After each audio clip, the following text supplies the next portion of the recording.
আমার কিন্তু এটা হয়ে এসছে, দেখুন কত বড় সাইজের হয়ে গেছে এগুলো বড়িগুলো।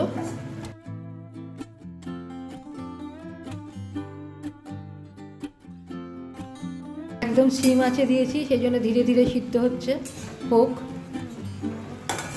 আর কি করতে হবে পরে আমি দেখাচ্ছি।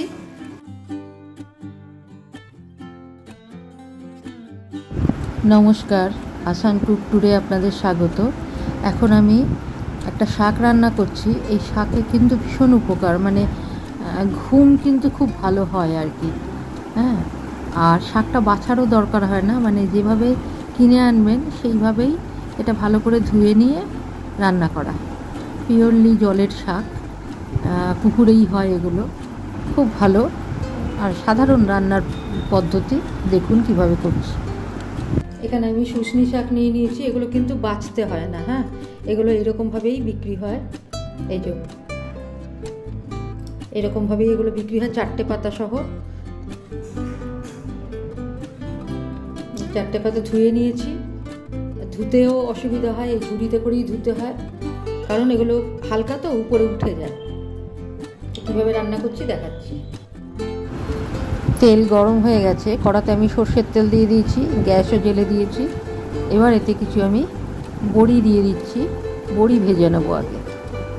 বড়িগুলো একটু বেশিক্ষণ ধরে হালকা আছে আমি ভাজবো, যাতে লাল হয়। আর মানে আঁচ বেশি বাড়িয়ে দিয়ে তারপরে কিন্তু লাল করব না, তাহলে কিন্তু বাইরের রঙটা পোড়া পোড়া হয়ে যাবে, ভেতরে কিন্তু বড়ি ভাজা হবে না। সেই জন্য হালকা আছে একটু সময় নিয়ে আমি বড়িগুলো লাল করে ভেজে নিচ্ছি। বড়িগুলো লাল করে ভাজা হয়ে গেছে, এবার আমি এগুলো তুলে নিচ্ছি। এবার এতে দিয়ে দিচ্ছি 3 কোয়া রসুন কুচি।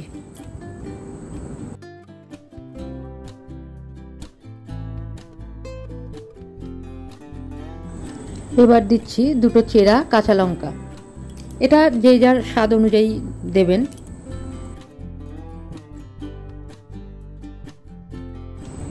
এবার দিয়ে দিচ্ছি স্বাদ অনুযায়ী হলুদ, আর যার যতটা পরিমাণে শাক সেই অনুযায়ী হলুদ দেবেন। এবার এতে শাকগুলো দিয়ে দিচ্ছি। শাকগুলো দিলেই কিন্তু জল ছাড়বে আর কমে যাবে তাড়াতাড়ি। শাকগুলো এবার ওলট পালট করে দেবো, তাহলে এটা কমবে আর কি। জল ছাড়ছে, কমছে, দেখুন কতখানি কমে গেল। 1 কড়া ভর্তি ছিল, সেটা কিন্তু কমে গেল। এইভাবে কিছুক্ষণ একটু ভেজে নেব, যাতে কাঁচা গন্ধটা আস্তে আস্তে চলে যায়।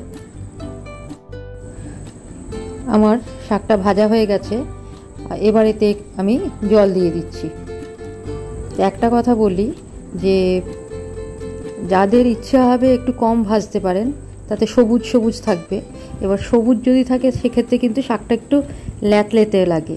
সেই জন্য আমি কিন্তু একটু সামান্য একটু কালচে মতো করে একটু ভাজি আর কি। হ্যাঁ, যাতে ল্যালে ব্যাপারটা একদমই না থাকে শাকে। তো এটা যার যার নিজের পছন্দ অনুযায়ী ভাজবেন। আসলে আমি একটু কড়া ভাজা পছন্দ করি, বা আমার বাড়িতেও তাই। মাছও আমি একটু কড়া ভাজি, তো সেই জন্য বলছি এটা নিজের স্বাদের উপর নির্ভর করে। হ্যাঁ, যে যেরকম পছন্দ করেন সেই রকম ভাজবেন, কোনো অসুবিধা নেই। স্বাদ মতো নুন দিয়ে দিলাম। এবার ঢাকা দিয়ে কিছুক্ষণ সিদ্ধ হতে দেবো, কারণ ভাজা হলেই কিন্তু সিদ্ধ হয় না। কিছুক্ষণ পর ফুটে উঠলো, এবার কিন্তু আমি এতে বড়িগুলো দিয়ে দিচ্ছি। এবার বড়ি দিয়ে, বড়িগুলো সিদ্ধ হবে, এর সাথে বড়িগুলো আকারে বড় হবে। আবার ঢেকে দেবো।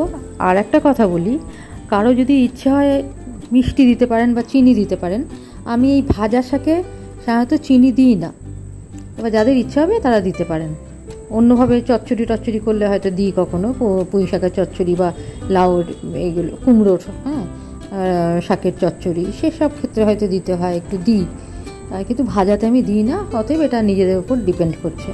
আর আমি ঢাকা দিচ্ছি না, এবার আস্তে আস্তে জলটা শুকোক, তাহলেই আমি নামিয়ে নেব। মিনিট 2 মতো লাগবে আশা করছি। কিন্তু আঁচ আমি বাড়াইনি, আঁচ সিমেই রয়েছে বরাবর। রান্নাটা কিন্তু সিম আঁচেই বা লো ফ্লেমেই করলাম। শাক আমার সিদ্ধ হয়ে গেছে, বড়ি তো একদম সিদ্ধ হয়ে ভেঙে গেছে কিছু কিছু। তো এবার আঁচটা আমি বাড়িয়ে দেবো যাতে জলটা তাড়াতাড়ি শুকিয়ে যায়। জল শুকিয়ে গেলেই আমার কিন্তু নামানোর পর্যায়ে চলে আসবে। এবার আমি আঁচটা ওই জন্য বাড়িয়ে দিচ্ছি। সহজেই এটা রান্না করা যায়, কিছুই মশলা লাগলো না, শুধু রসুন, কাঁচা লঙ্কা আর বড়ি না থাকলে তো বড়ি দেওয়া যাবে না। তো এইভাবে করবেন। আর এর ভীষণ উপকারিতা, ভালো ঘুম তো হয়, উপরন্তু এ কিন্তু স্কিন টাইট করে। এবার গ্যাস বন্ধ করে নামাচ্ছি। আমার শুশনি শাক ভাজা বড়ি দিয়ে রেডি টু সার্ভ। এবার আমি উপরে একটু কাসুন্দি ছড়িয়ে দিচ্ছি। আমরা না শাকে একটু কাসুন্দি, ভাজা শাকে একটু কাসুন্দি দিয়ে খাই, আমাদের ভীষণ ভালো লাগে। তো আপনাদের না থাকলে দেবেন না, কিন্তু যদি না খেয়ে থাকেন আগে, অথচ বাড়িতে কাসুন্দি আছে, একবার এইভাবে খেয়ে দেখবেন, খুব ভালো লাগে। তো আজকের মতো এখানে রাখছি, পরে অন্য কিছু নিয়ে ফিরে আসছি। ভালো থাকবেন, ধন্যবাদ। শুশনি শাক সিম্পল এইভাবে রান্না করে খাবেন, ভীষণ টেস্টি শাকও এটা, সুস্বাদু শাক। তো খেতে আশা করি খুবই ভালো লাগবে। তো আজকের মতো এখানে রাখছি। আর নতুনরা অবশ্যই সাবস্ক্রাইব করবেন, তাহলে আমার নোটিফিকেশানগুলো পাবেন। আর এছাড়া সবাইকে বলবো লাইক, শেয়ার, কমেন্ট, সাবস্ক্রাইব করতে ভুলবেন না। আজকের মতো এখানে রাখছি, সবাই ভালো থাকবেন, ধন্যবাদ। পরে অন্য কিছু নিয়ে ফিরে আসছি।